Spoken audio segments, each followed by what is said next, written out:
Okay, in this video we're going to look at to see how do I know if my gluteals needs to be strengthened and what sort of stuff can I look at home. So I'm going to go through some simple ways you can look at your body alignment at home and determine if you think your gluteals need some strength work. Now, there's just some simple tests and not 100% that if this is the issue you have a gluteal weakness, but there's just some kind of simple diagnosis you could kind of take a look at and see. Now, so the first thing we want to see when we look at your legs, if you look in front of a mirror, is how do your kneecaps align? How are your kneecaps, where are they pointing to? So first one to see, do both kneecaps point straight ahead when you stand in front of a mirror, or is one knee rotated in? So for example, the left knee here, my kneecap now is rotated inwards and it's pointing kind of in this direction here. So that would be indicating there's some gluteal weakness here which allows the upper leg to rotate inwards, which then causes a rotation of the kneecap there. Second thing to then we'll look at also be looking at your ankles. So if your ankle falls inwards, so for example my left ankle rolls in like that, it would be an indication that there could be some gluteal weakness up here. Again, that might be a case that it's coming from the knee down, but also could be an issue that you need an orthotic that is actually coming from the foot up, and it's a structural issue with the foot that causes the foot to roll in.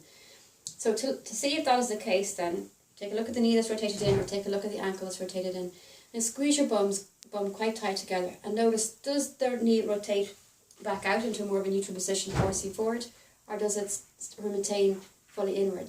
Now, if your glutes are very weak, even squeezing the bum, you might find that squeezing the bum itself doesn't cause any change, or only very minor changes in the knee. So we also need to look at your gluteal or core strength and see, is that an issue affecting your knee alignment? So second of all, have a look at what your weight bearing on one leg. So for most sports, running or even cycling, we weight bear through one leg as we're performing the action. And so while we stand on both legs, we may have both kneecaps pointing forward, and we stand on one leg, we want to see what happens to the kneecap. So does the kneecap, when you're standing one leg, now rotate inwards, or is it still facing forward? And then second of all, then our third exercise to look at is what happens with a single leg squat. So when we're squatting down, what we aim to do is keep our knee from going over the inside arch of the foot. We also want our knee going over the front of the foot. And for the purpose of this test, we're looking to see what happens when you squat down. Where does the leg track?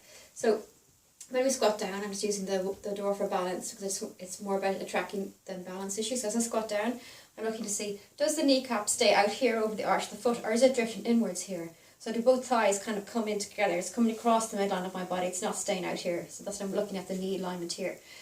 So I'll sit back, I'm going to sit into a chair. I'm watching that knee to see what happens. So if it rolled in there, to me that would be an indication that there's some gluteal weakness up here that needs to be corrected, and that we need to address that. So that'll be a third test that we're going to look at. If you're currently suffering from some knee pain, you might find that squatting is a bit sore. So we can use a lunge instead. So try a lunge if squatting is too sore. So if we put the knee that we want to look at in front, again what I'm looking at is as I squat down, so I'm just going to lower the back leg down. As I squat down, I want to look in see, does that kneecap go over the inside of the foot, or does it stay out here? So squat down, pay attention to the knee. So it's staying in line, that's fine. But if it were to draw in like that, that would be an issue. And also for some people particularly weak, whether it's the squat or the lunge, what you might notice as you're going down, there's kind of just sort of movement like that occurring. The knee doesn't stay kind of solidly up and down in one plane, but it tends to dip inwards and outwards. And that would be probably an indication that we need to work on the gluteal area up here.